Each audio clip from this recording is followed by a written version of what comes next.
Hello student, कक्षा 12 राजनीति विज्ञान। आज का हमारा टॉपिक है महिला आरक्षण। और महिला आरक्षण को यदि हम देखें तो आरक्षण शब्द से तो हम भली भांति परिचित हैं। आरक्षण क्या है, किस प्रकार से होता है। और आरक्षण एक प्रकार से रिजर्वेशन को आरक्षण कहा गया है। ऐसी व्यवस्था है जिसमें जो पिछड़े लोग हैं उनको मूल धारा में शामिल किया जाता है। किसी भी कारण से पिछड़ गए, चाहे वो शैक्षणिक पिछड़ापन हो, चाहे राजनीतिक हो, चाहे आर्थिक हो, आरक्षण के माध्यम से उन्हें मूल धारा में सम्मिलित करने का प्रोग्राम किया जाता है। हम यदि परंपरागत रूप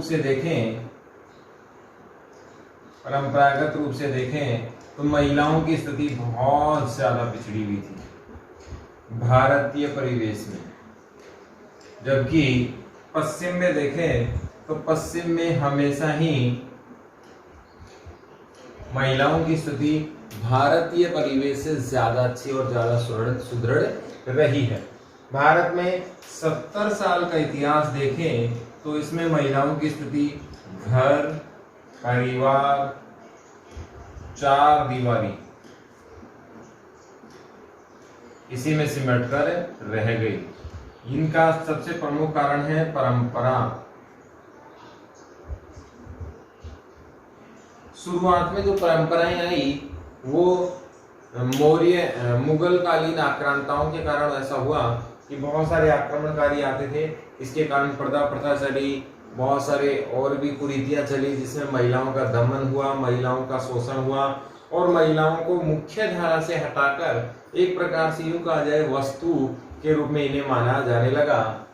ये परंपराएं महिलाओं की स्थिति को दयनीय से दयनीय बनाती हुई चली गई। महिलाओं के जो कार्य हुए होते थे वो चार दीवारी के अंदर सिमट कर रह गए। महिलाएं सिर्फ घरेलू काम तक ही सीमित हो गई। ऐसा नहीं है कि महिलाओं की स्थिति शुरू से ही ऐसी थी। बहुत सारी महिलाएं शासक भी हुई, झांसी की रानी भी हैं। बहुत सारे ऐसे नाम हम पढ़ते हैं जो शासन प्रशासन से लेकर बड़े बड़े विद्वान, बड़ी बड़ी विदुषी हुई हैं। इंदिरा गांधी जी का नाम इसमें आता है, पंडित लक्ष्मीबाई का नाम हमने पढ़ा, रमाबाई का नाम हमने पढ़ा। बहुत सारी महिलाएं ऐसी हैं जो बहुत बड़ी विदुषी हुई हैं।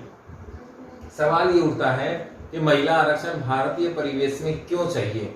इसलिए चाहिए क्योंकि भारत के परिवेश में 3-4 बातें सामने निकल कर आती हैं कि महिला का कार्य क्षेत्र केवल घर परिवार चार दीवारी तक ही सीमित रह गया।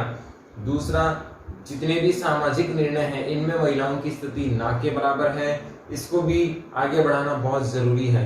तीसरा, जो फाइनेंशियल प्रोग्राम होते हैं, सामाजिक कार्य के साथ आर्थिक कार्य है, नौकरी पैसा है, समाज में बहुत सारे जॉब्स हैं, इनमें भी महिलाओं की स्थिति बहुत ज्यादा पीछे रह गई। और जो लास्ट कार्य हम करना चाहते हैं, बहुत सारे मैटर डिस्कस हो सकते हैं, लेकिन जो पॉलिसी होती है, डिसीजन होते हैं, वो कहीं ना कहीं पुरुष मुखिया के ही लिए जाते हैं। महिला मुखिया की राय हमारे यहाँ समाज में शामिल नहीं होती है। तो कहीं ना कहीं महिला को वन साइड करके और केवल पुरुष प्रधान समाज की रूपरेखा हमारे यहाँ रखी गई। इसमें हम उदाहरण देख सकते हैं कि महिलाओं को किसी चीज में डिसीजन पंचायत में शामिल नहीं किया जाता है। महिला सिर्फ घर का कार्य करेगी, पुरुष बाहर से कमा कर लाएगा। यूं कहें कि शादी ब्याह में भी डिसीजन अगर देखें आज तो हो रहा है, लेकिन ये बहुत कम मात्रा में हो रहा है। ग्रामीण परिवेश में महिलाओं का समाज में किसी प्रकार का कोई इन्वॉल्वमेंट नहीं होता। और अगर वो परंपरा राजपूतों की आ जाए तो फिर तो क्या कहने, बहुत जबरदस्त बंदिशें हैं। यानी कि घर की चार दीवारी के बाहर का कोई भी कार्य महिलाएं नहीं करती हैं। सारे कार्य पुरुष ही करते हैं, चाहे वो पानी लाना हो, चाहे वो पशुओं की चारा हो, चाहे वो XYZ किसी भी प्रकार का कार्य हो, वो सारे पुरुष ही करते हैं। तो कहीं ना कहीं ये जो हमारी परंपराएं हैं, इन परंपराओं ने, हमारे समाज की रीति रिवाजों ने महिलाओं की स्थिति को क्या बना दिया, संकीर्ण बना दिया। इस संकीर्ण स्थिति के कारण हुआ क्या कि भारत में लगभग 50% महिलाएं हैं। वैसे तो हमारे आंकड़े कहते हैं जनसंख्या की कि 52% पुरुष हैं, 47% महिलाएं हैं और जो बचा हुआ है वो थर्ड जेंडर का भाग है। इसमें लगभग 50% महिलाएं हैं और 50% महिलाओं के राय का मूल बहुत बड़ा इंपॉर्टेंट होता है। एक से ज्यादा अच्छा डिसीजन वो हो सकता है जिसमें दो लोग मिलकर लें। हो सकता है एक का डिसीजन गलत हो, दो की जो कॉमन राय होगी वो ज्यादा अच्छी होगी, 4 लोगों की राय उससे भी ज्यादा अच्छी होगी, और 10 लोग मिलकर यदि राय ले रहे हैं, डिसीजन कर रहे हैं, तो वो परफेक्ट राय होगी ही होगी, क्योंकि 10 दिमाग वहां पर काम कर रहे हैं। ऐसे में यदि 50% भारतीय राय नहीं दे रहे, 50% महिलाओं की राय हमारे विकास में शामिल नहीं है, तो आप सोच सकते हैं कि हमारा पिछड़ना क्यों हो रहा है। हमारा जो डेवलपमेंट हो सकता था वो कई गुना ज्यादा हो सकता था यदि महिलाओं का इन्वॉल्वमेंट हो सकता। तो आज हम महिलाओं की स्थिति को घर परिवार में देखें तो सबसे सुदृढ़ अगर कोई नींव है, कोई नींव का पत्थर है, तो वो महिला है, क्योंकि महिला के द्वारा ही पूरे परिवार का संचालन होता है, पालन पोषण होता है, टोटल मैनेजमेंट वहां से होना चाहिए। किस प्रकार से होगा, क्या होगा, क्योंकि जेंट्स लोग केवल बाहरी सिस्टम को देखते हैं और उनका जो वर्क का एरिया है वो घर से बाहर का होता है, तो सामाजिक स्तर से भी वो बहुत कम कनेक्ट होते हैं। घर परिवार में क्या चल रहा है, किस प्रकार का डेवलपमेंट हो रहा है, कौन क्या कर रहा है, किसको क्या परेशानी है, ये सारा इन्वॉल्वमेंट महिला का ही होता है। और एक परिवार को सबसे इम्पोर्टेंट पोषक तत्व देने का काम भी महिला ही करती है। खाने का काम है, उनके जीवन में कोई प्रॉब्लम है, मानसिक समस्याएं हैं, आपसी सामंजस्य है, एडजस्टमेंट है, संचालन है, ये सारे कहीं ना कहीं परिवार से टोटल कुल मिला के कहा जाए कि पौधे को बिल्डअप करना, परिवार को हम पौधा मान लें तो महिला माली है। पूरी प्रोटेक्शन कहाँ से मिलती है, महिलाओं से ही मिलती है। तो इन पर फोकस करना बहुत जरूरी है। हमारा यहाँ पॉइंट ऑफ व्यू 3-4 दृष्टि से है। पहला तो हमने शारीरिक दृष्टि से देख लिया, शारीरिक दृष्टि से देख लिया, मानसिक दृष्टि से देख लिया। अब हम देखते हैं, सामाजिक दृष्टि से भी देख लिया, अब हम देखते हैं आर्थिक दृष्टि से।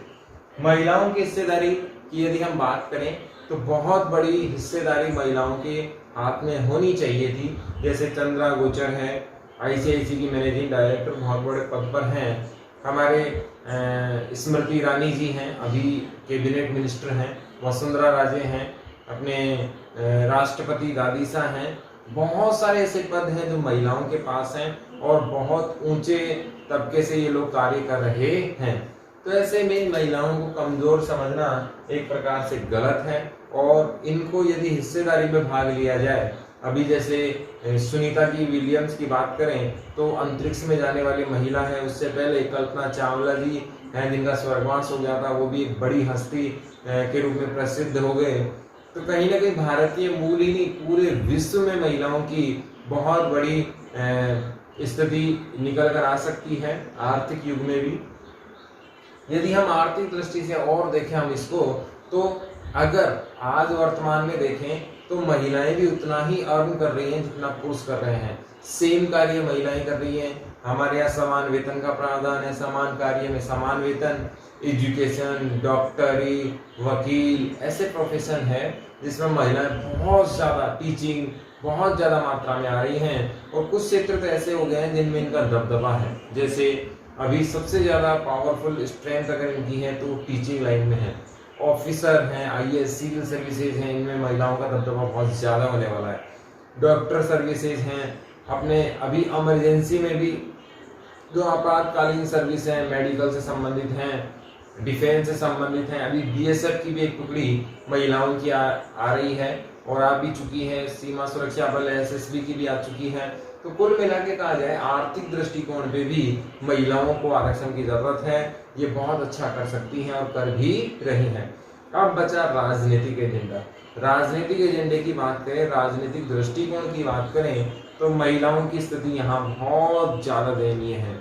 हमारे यहाँ पुरुष कभी नहीं चाहते कि महिला आगे बढ़े। इसलिए नहीं चाहते क्योंकि एक भी एरिया ऐसा नहीं है जिसमें महिला आगे आई हो और फिर वहां से पीछे बढ़ी हो।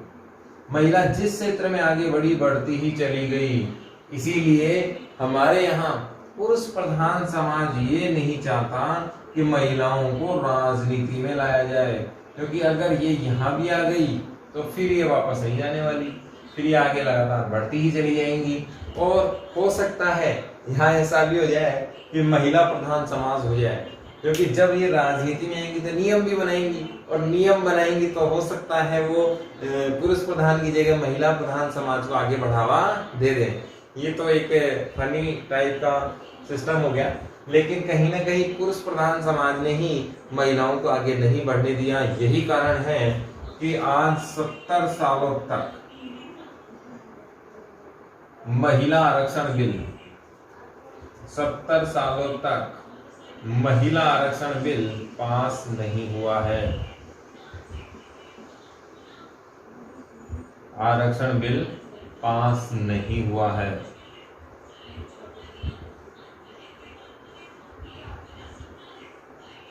बहुत सारी पार्टी दावे करती हैं, वादे करती है, महिलाओं को प्रमोट करते हैं, XYZ जो भी हम लोग करते हैं, लेकिन जिस दिन चुनाव में टिकट देने की बारी आती है तो कितनी प्रतिशत महिलाएं आज सामने निकल कर आती हैं, ये सब हमें अच्छे से पता है और हम अच्छे से जानते हैं। केवल और केवल पार्टी के लिए जीता हुआ उम्मीदवार जरूरी है, चाहे वो कोई भी हो, महिला हो या पुरुष। वो ये नहीं देखते पुरुष कितने होने चाहिए, महिला कितनी होनी चाहिए। यदि ये आरक्षण बिल पास हो जाता है तो जिस प्रकार 47 और 84, 47 और 84, 47 और 84 ये SC की सीटें हैं और ये ST की सीटें हैं।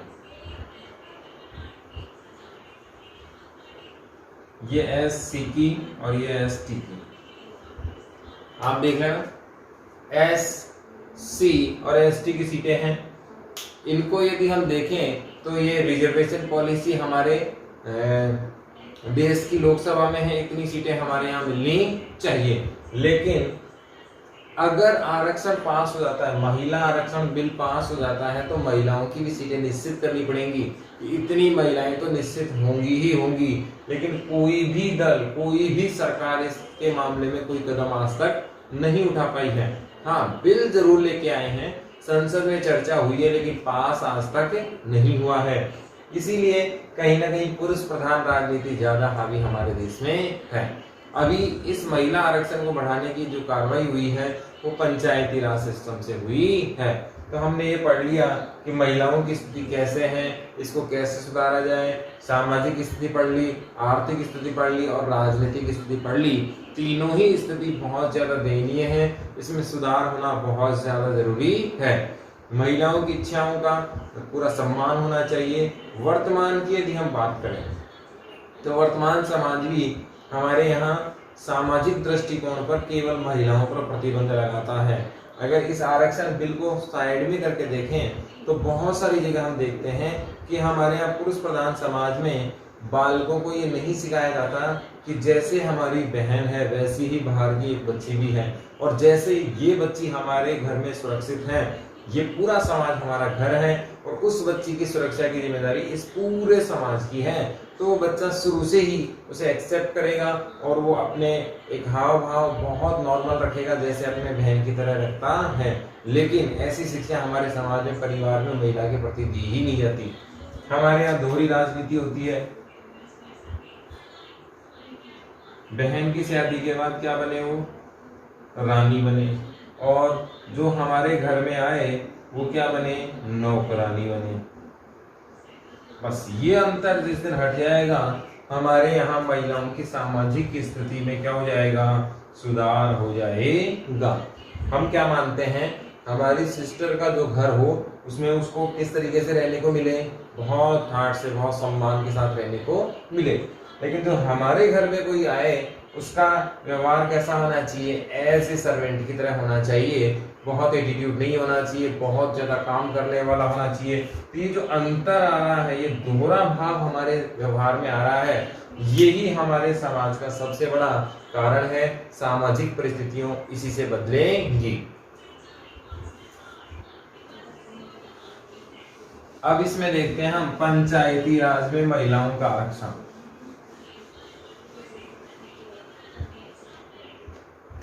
हम देखते हैं पंचायती राज में महिलाओं को आरक्षण।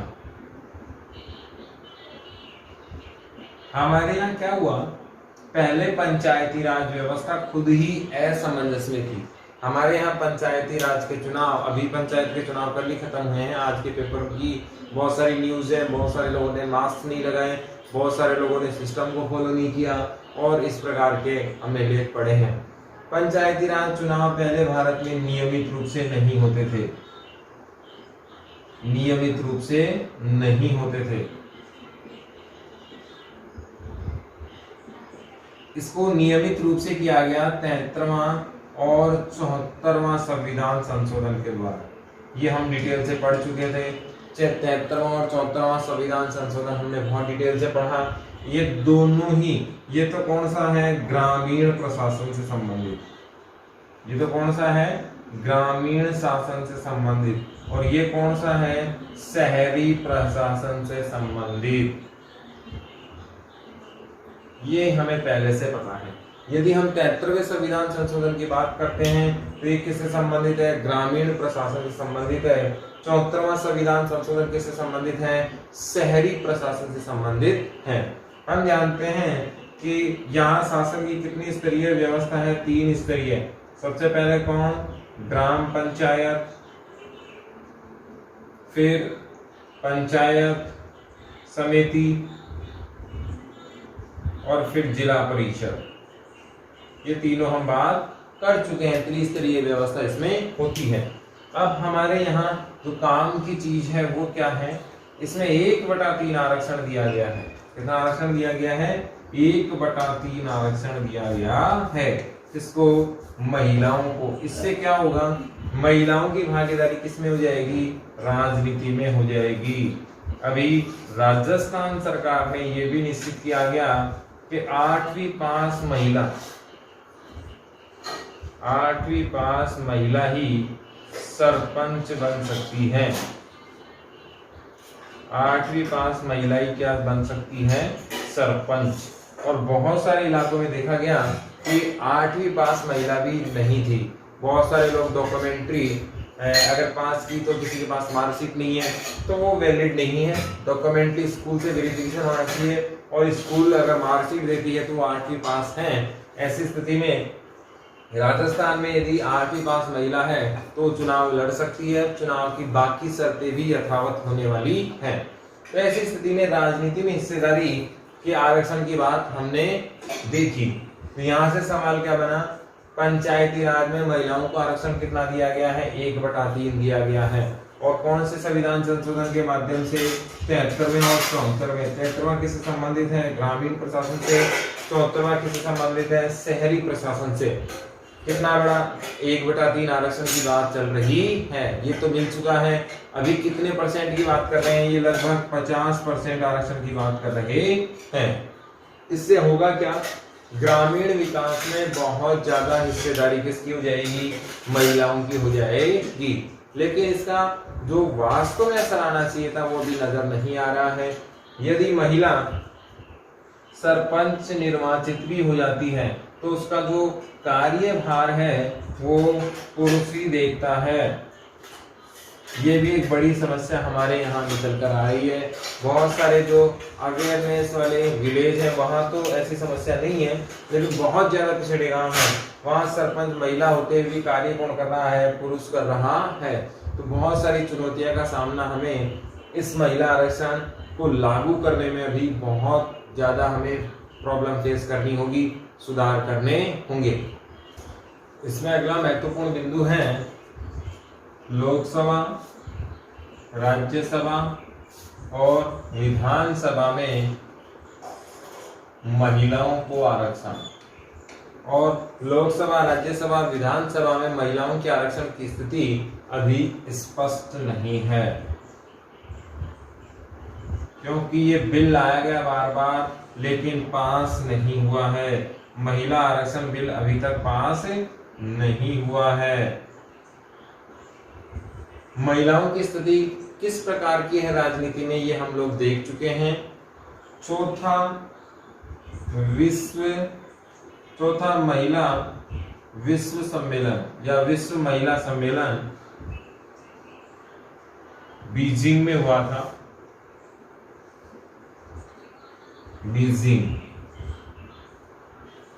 बीजिंग में हुआ था।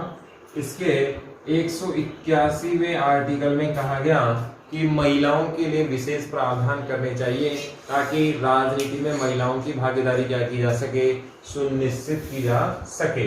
हम क्या पढ़ रहे हैं, लोकसभा, राज्यसभा, विधानसभा में महिलाओं के लिए आरक्षण की बात हम पढ़ रहे हैं। आरक्षण आज तक स्पष्ट नहीं हुआ, कारण क्या है, क्योंकि आरक्षण स्पष्ट जब होता जब हमारे यहाँ विधेयक कंप्लीट हो जाता, पास हो जाता, लेकिन विधेयक पास हुआ ही नहीं। ऐसी स्थिति में चौथा विश्व महिला सम्मेलन कहाँ हुआ, बीजिंग में हुआ, और बीजिंग में ये स्पष्ट किया गया 181वें आर्टिकल में कि महिलाओं की स्थिति के लिए अथक प्रयास करने बहुत जरूरी है, जिससे महिला सशक्तिकरण संभव हो सके। इसमें आगे बात की गई तो महिला आरक्षण बिल पर तात्कालिक राष्ट्रपति श्री प्रतिभा देवी सिंह पाटिल, प्रतिभा देवी सिंह पाटिल, ये राजस्थान के खाचरियावास से ही बिलोंग करती थी और इनका प्रसिद्ध नाम दादीसा भी था। आपको ध्यान रखना है, एकमात्र महिला राष्ट्रपति तो कौन है, प्रतिभा देवी सिंह पाटिल ही हैं। और इन्होंने कहा कि लोकसभा की संयुक्त बैठक, लोकसभा और राज्यसभा की संयुक्त बैठक में इन्होंने कहा, लोकसभा राज्यसभा की संयुक्त बैठक में इन्होंने कहा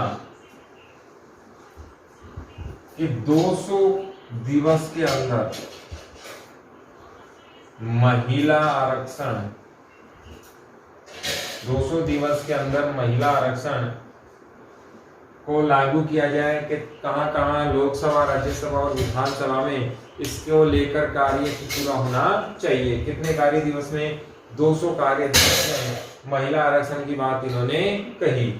राष्ट्रपति कौन थी, श्रीमती प्रतिभा देवी सिंह पाटिल। बेसिकली ये राजस्थान की थी, तो ये जीके का सवाल भी बनता है। पहली महिला राष्ट्रपति कौन है, प्रतिभा देवी सिंह पाटिल, और ये राजस्थान से ही बिलोंग करती हैं। लोकसभा राज्यसभा इस संयुक्त अधिवेशन में इन्होंने बात कही, संयुक्त संबोधन में इन्होंने बात कही, संयुक्त संबोधन जो प्रारंभिक संबोधन था उसमें ये बात कही गई कि 200 कार्य दिवस में महिला आरक्षण के रूप में ठोस कार्य होना चाहिए, इसमें कहीं किसी प्रकार की कोई बाधा नहीं होनी चाहिए और इसमें सकारात्मक काम होना चाहिए। यहाँ हमारा चैप्टर होता है समाप्त। इसमें सिर्फ एक टॉपिक बचा है कि महिला आरक्षण बिल कितनी बार लाया गया और कब कब क्या क्या हुआ, आज तक पास नहीं हुआ है, सिर्फ आंकड़े हैं। महिला आरक्षण बिल कितनी बार पेश हुआ, कब पेश हुआ और असफल ही रहा, सिर्फ उसके आंकड़े हैं जो मैं आपको देख के बताता हूँ। अभी महिला आरक्षण विधेयक पर संक्षिप्त टिप्पणी 1996 में देवेगौड़ा जी के समय आया, 98 में अटल जी के समय, 99 में एनडीए के समय, 2002 में महिला आरक्षण बिल आरक्षण आया अटल जी के समय, 2003 में फिर दोबारा आया अटल जी के समय, नहीं पास हो सका। 8 में 2008 मनमोहन सिंह जी यूपीए, 2010 यूपीए 2। इस बिल को राज्यसभा लोकसभा में अनुमोदन लेता आधे भारत के राज्य में की विधानसभा में पारित होना है, लेकिन हुआ नहीं। 2016 से लगातार मांग उठ रही है, लेकिन आज तक ऐसा नहीं हुआ है। बहुत बार लाया गया, ये लगातार लाया जा रहा है और उसके बाद भी ये पास नहीं हो रहा है। कारण क्या है, सरकार की मंशा नहीं है, विरोधियों की मंशा नहीं है, सभी पार्टियां नहीं चाहती कि महिला आरक्षण बिल पास हो। यहाँ पर हमारा चैप्टर होता है समाप्त।